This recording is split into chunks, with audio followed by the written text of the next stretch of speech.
You're listening to a podcast from 702. 702.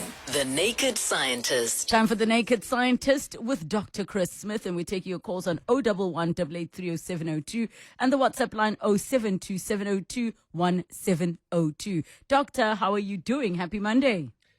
Happy Monday to you too. I'm very good, thank you. How are you? I am good, and I'm wondering if there's anything science has to say about those that are punctual and those that are not.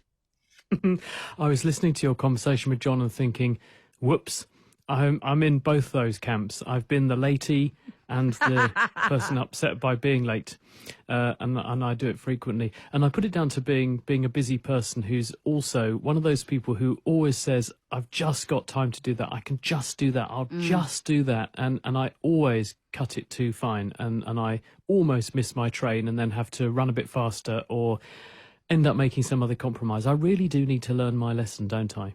Well, I think you and I are in the same boat, but you know what the lesson is not that we need to learn to be on time, it's that we need to learn to say no. Probably. No, that's true. Although, you know what they say, if you want to get something done, you give it to someone who's busy. And there's a lesson in that, isn't there? Because people who are busy tend to be people who say yes, and they do take on a lot, and sometimes they do take on a bit too much because you're an ambitious type of person and you think, well, I can cope with pretty much anything. Yes. There's not much that phases me. And I'm not going to be cautious about that because I think I can probably cope with that. And you don't want to disappoint the other person, so you just say yes, and you hear yourself going, yes. And then you think, actually, maybe I didn't want to say that after all. But by then it's too late and you think, oh, I'll do it anyway. And then there are knock-on consequences. But people luckily do keep coming back because you're quite good when you do turn up. So that's the way I look at it anyway. Yes, and you don't strike me as a terrible communicator, so I'm happy for that one. All right, let's go to the Good, lines. good. We have Lisiba in Centurion. Go ahead. How are you? And thank you very much for taking my call. Yes. And good afternoon to the doctor. I have a question relating to something which comes out of tradition, but it seems to be having some scientific explanation, and I'll say it. If you open your mouth wide and you look at the back of your mouth, you'll see there is something hanging. I don't know the name in English, but in Sesotho they call it pilopiloan. That thing, when children or even adults, sometimes it gets swollen, and then children or adults, they will just cough continuously. It's a dry cough, and it is irritating, and it is also almost like making the people feel very bad. Not only bad, but it is painful. So traditionally, they will cut that the tip of that thing which is hanging. And after they have cut it, then the continuous uncontrolled cough or dry cough disappears. So I want to know from the scientist whether that has got any scientific explanation or it is just something which has to do with a belief. The second thing is that it's about myself. I'm a long-time sufferer of COVID, or actually, what is a long COVID sufferer. Now, I've gone through all the medicals, and my lungs have recovered. I no longer have refluxes. I don't have anything. They've checked everything possible. But the cough is remaining. Now, I'm beginning to say that probably the doctors, because they don't have this traditional knowledge of cutting that thing, which with me it was never cut because I never suffered from this uncontrolled cough. So the question is, could it be the answer then to my suffering now? And then I can, if you still have some questions, then I can explain more. Thank Brilliant you so question. much, Lisiba.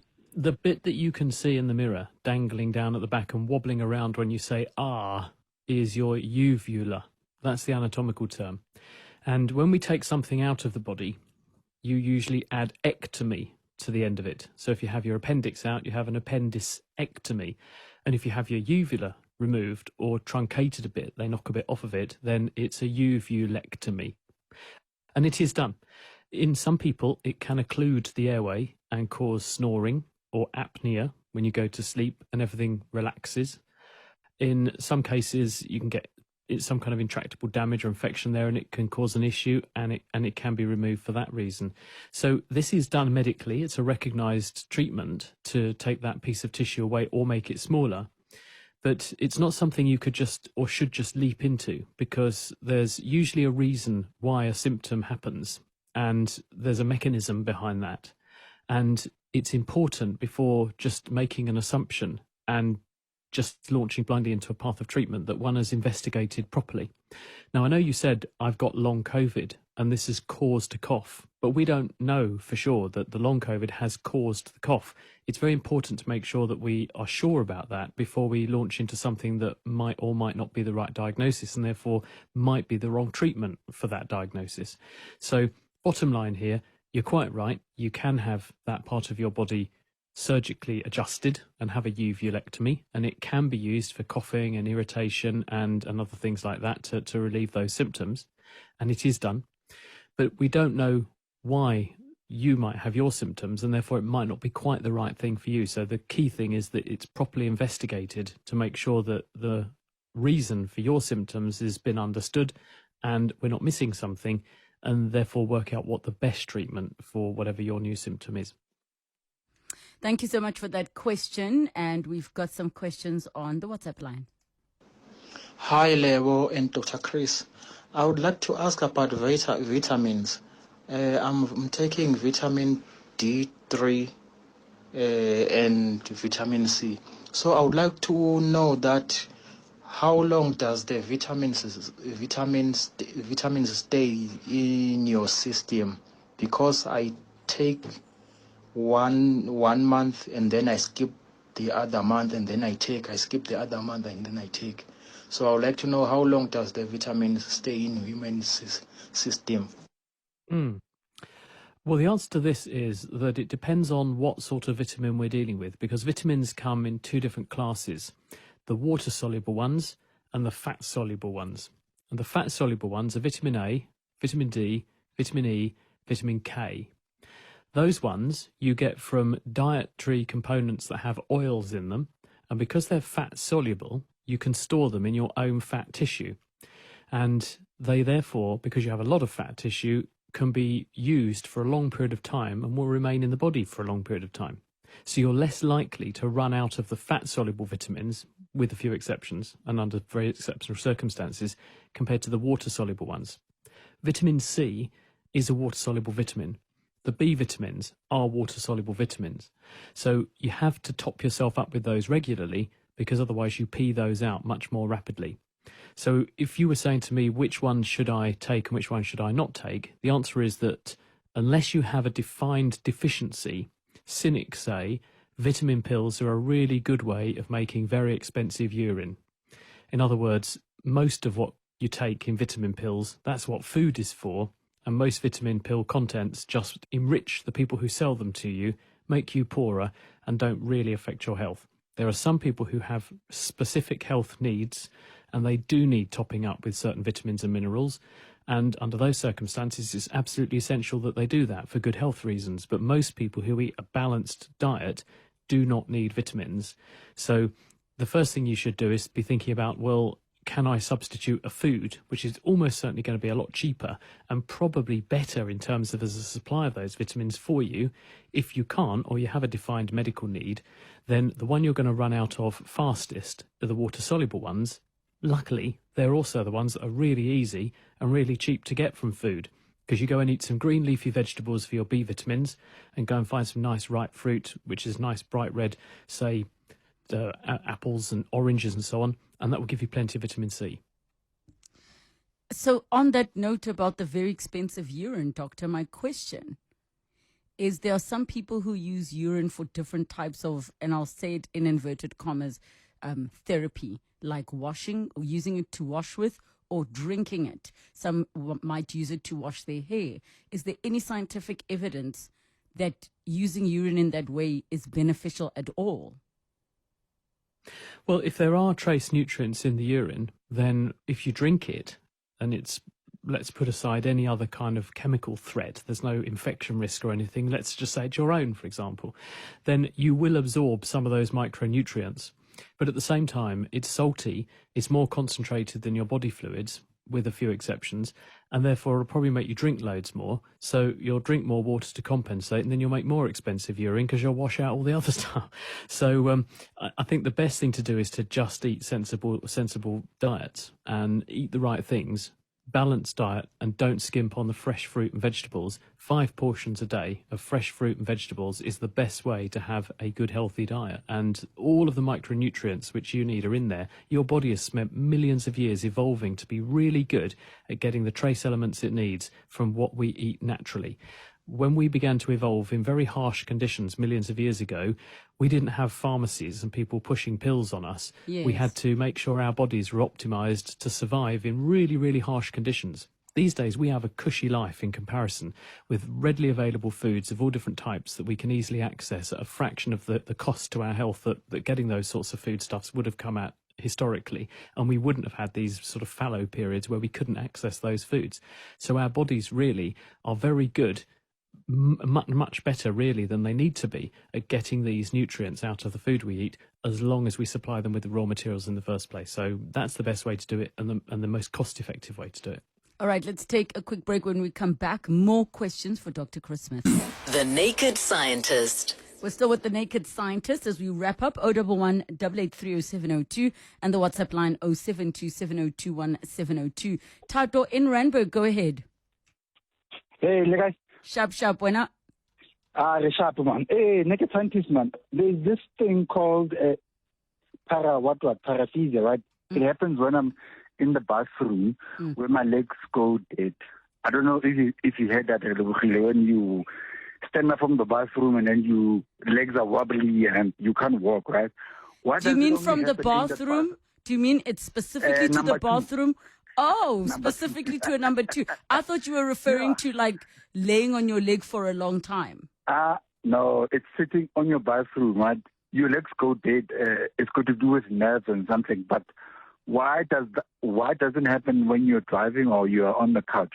So that's my question. Why does it happen only in the bathroom when you're doing a number 2, where your legs go dead? Tato, is it just you or are there other people who go through this? Everybody suffers from the same thing. I've never. Doctor, help me out with this one. I've never heard of this in my life. No, me neither. I was going to say, whatever you do, don't do the experiment and do a number 2 in the car just to be sure that it is exclusive to the bathroom. That could be unpleasant. But I was thinking along similar lines, that it's because, and you don't go into how long the visit lasts, but it might be that it's an exceptionally long visit.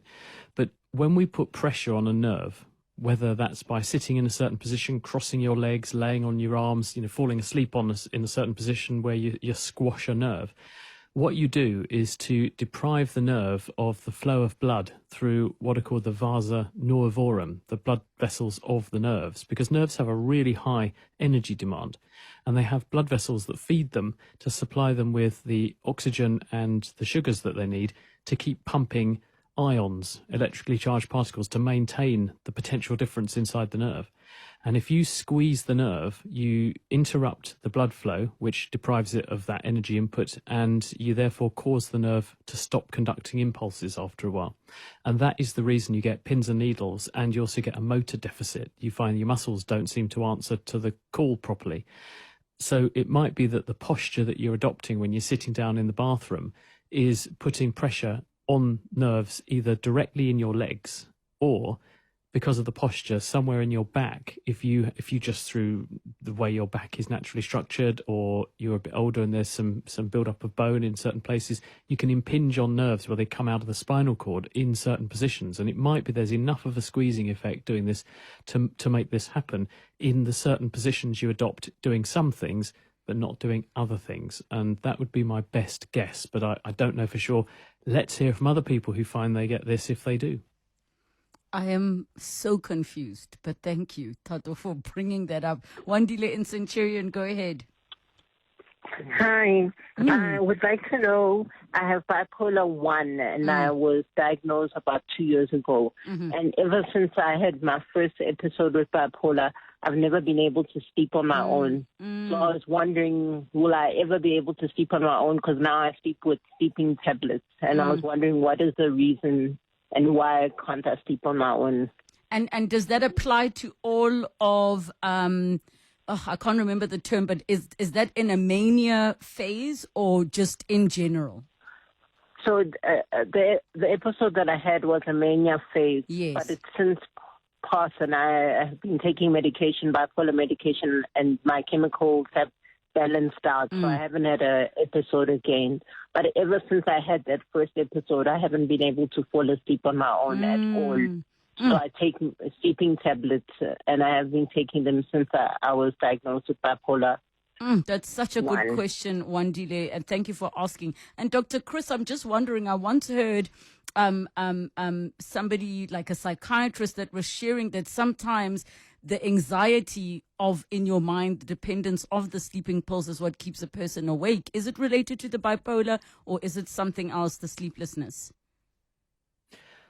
This is a very difficult question to answer because all of the above could apply. But for people who are not familiar, bipolar disorder, we used to call it manic depression, but we call it bipolar disorder because it's a clearer description of what happens in situations where people get this. They will go through phases where they become, as you just heard Lebo refer to, as manic. And people under those circumstances have a lot of energy. They do not need to go to sleep. They'll say their need for sleep is almost gone. They may stay up for days at a time. And they may talk very fast. They find that their thoughts are going so quickly that they can't convey them to people. And this combination of a ferocious energy burn, not getting enough sleep, and becoming kind of confused can lead to people having delusions and experiencing psychotic episodes. And it's very, very disabling for them. And then they may lurch into a period of profound depression. And this can last for short periods through to very long protracted periods. And again, is equally disabling. Some people cycle rapidly between those two states. Other people tend to adopt one state most of the time and occasionally have one or the other. And so really the treatment focuses on stabilizing mood, trying to minimize the departures from one to the other. But sometimes because of the disturbance to a person's mood, sometimes because of medication that they take in order to keep their mood stable, a knock-on effect can be a disturbance to their normal sleep pattern. And sometimes it's just about getting back into a sleep pattern, but sometimes it's because they've got into using the tablets that once you take them away for a little while, you then find sleep hard to get, but then you're so worried about getting another manic phase that then panics you into being anxious and keeping yourself awake. So really, I'd say there must be somebody who's helping you with your bipolar. I would discuss this with them and see if you can come up with a managed way to reduce the sleeping medication, to see if you can get yourself almost like standing on your own 2 feet again, to get your sleep hygiene, as it's called, back, and that may give you your confidence back. We're going to have to leave it there. Thank you so much, Wandile, for that question. Dr. Chris, we're back together next week. When your business needs finance to get things done, who do you turn to? At Genfin, we realize that you need to stay focused on running your business. So let us do the work and get your business loan approved